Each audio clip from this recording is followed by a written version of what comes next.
ফ্যাসিবাদী ব্যবস্থা বিলুপ্ত করতে আইনি ও প্রাতিষ্ঠানিক সংস্কারই অন্তর্বর্তী সরকারের প্রধান লক্ষ্য বলে জানিয়েছেন প্রধান উপদেষ্টা ডক্টর মোহাম্মদ ইউনূস।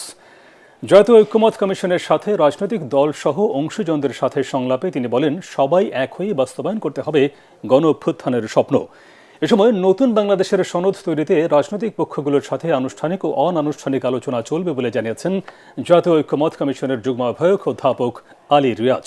বিস্তারিত জানাচ্ছেন একরামুল হক সায়েম। নতুন বাংলাদেশের সনদ তৈরিতে রাজনৈতিক দলসহ গণ অভ্যুত্থানের অংশীজনদের সাথে জাতীয় ঐকমত্য কমিশনের প্রথম বৈঠক। কমিশনের আহ্বায়ক ও প্রধান উপদেষ্টা অধ্যাপক ডক্টর মোহাম্মদ ইউনূসের সভাপতিত্বে বৈঠকে ২৬টি দল ও জোটের প্রায় ১০০ নেতা অংশ নেন।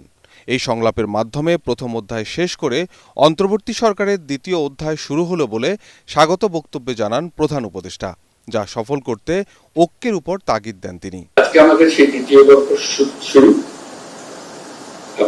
আপনারাই এই দ্বিতীয় পর্ব স্রষ্টা, আপনারাই এগুলো জাতির সামনে নিয়ে আসবেন। এই ৬ মাসের অভিজ্ঞতা হলো আমাদের দলমত নির্বিশেষে সাধারণ মানুষ সহ, রাজনৈতিক ব্যক্তি সহ, রাজনৈতিক নেতৃত্ব সহ সবাই যে সমর্থন দিয়েছে, এটা বড় লেটারে লেখা থাকবে যে সমর্থন আমরা করতে পারি, একত্র হতে পারি। আমাদের মধ্যে অনেক তর্ক বিতর্ক করা, দূরত্ব সৃষ্টি করার হয়তো প্রবণতা আছে, কিন্তু এই একটি জায়গায় আমরা এখন এক আছি এবং আগামীতে আমরা এক থাকবো। এটা যদি ঠিক থাকে, যেভাবে আমরা প্রথম অধ্যায় আমরা শেষ করলাম, দ্বিতীয় অধ্যায়ে যদি আমরা ঠিক রাখতে পারি, তৃতীয় অধ্যায়ের জন্য আমাদের কোনো চিন্তা নেই, আমরা নিশ্চয়ই নতুন বাংলাদেশ বানাতে পারবো। বসুন্ধরা ডায়াপেন্ট এখন আরো উন্নত। এই হট এয়ার থ্রো টপশিট দ্রুত শোষণ করে সোনামণিকে দেয় কোমল অনুভূতি।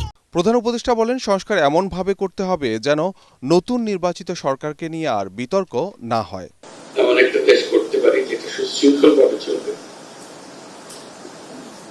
যে আইনি কাঠামোর মাধ্যমে, যে প্রাতিষ্ঠানিক কাঠামোর মাধ্যমে স্বৈরাচারী সরকার সুযোগ পেয়েছিল, সেই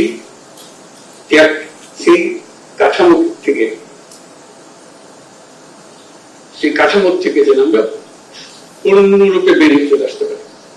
যে নতুন নির্বাচনের মাধ্যমে যে সরকার গঠন হবে, সেটার ব্যাপারে কোনো প্রশ্ন তুলবে না, যেহেতু আইন কানুন এগুলো সবাই আমাদের জানা আছে এবং এর মধ্যে রয়েছে, নির্দিষ্টভাবে রয়েছে। এটা নর্থ সরকারের ব্যাপার থাকবে।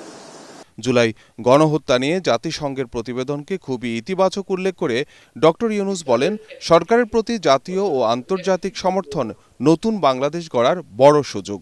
আর কত সমর্থন চাই? একদম অক্ষরে অক্ষরে বলে দিয়েছে কোথায় কাকে মারছে, কিভাবে মারছে। এর থেকে বের হওয়ার তো কোনো উপায় নেই। বাংলাদেশকে ঘিরে যে অপপ্রচার চলছিল, এক প্রতিবেদনই সমস্ত সমাপ্ত। বলতে পারবে কিন্তু কোনো আওয়াজ বেরোবে না। এ সময় জাতীয় ঐকমত্য কমিশনের যুগ্ম আহ্বায়ক অধ্যাপক আলী রিয়াজ জানান, সংস্কারের রূপরেখা চূড়ান্ত করতে রাজনৈতিক পক্ষগুলোর সাথে আলোচনা চলমান থাকবে। আলাপ আলোচনার মধ্য দিয়ে ঐকমত্যের ভিত্তিতে একটি জাতীয় সনদ তৈরি হবে, যা আগামীতে দেশ কিভাবে চলবে, কি আদর্শ ধারণ করবে, তার একটি দলিল হয়ে উঠবে। তার ভিত্তিতেই যারাই ক্ষমতায় আসুন, যারাই ক্ষমতায় থাকেন, আশু এবং দীর্ঘমেয়াদের সংস্কারগুলো তারা সাধন করতে পারবেন। সার্বক্ষণিক যোগাযোগের মধ্যেই আসলে বোঝাপড়া, আলাপ আলোচনাটা অগ্রসর হবে। আনুষ্ঠানিক যোগাযোগ যেমন থাকবে, অনানুষ্ঠানিক আলোচনা অব্যাহত থাকবে। ঐকমত্য কমিশনের প্রথম সংলাপকে নতুন বাংলাদেশ গড়ার সনদ তৈরিতে প্রস্তুতি সভা হিসেবে আখ্যায়িত করছে অন্তর্বর্তী সরকার। একরামুল হক সায়েম, এটিএন বাংলা, ঢাকা।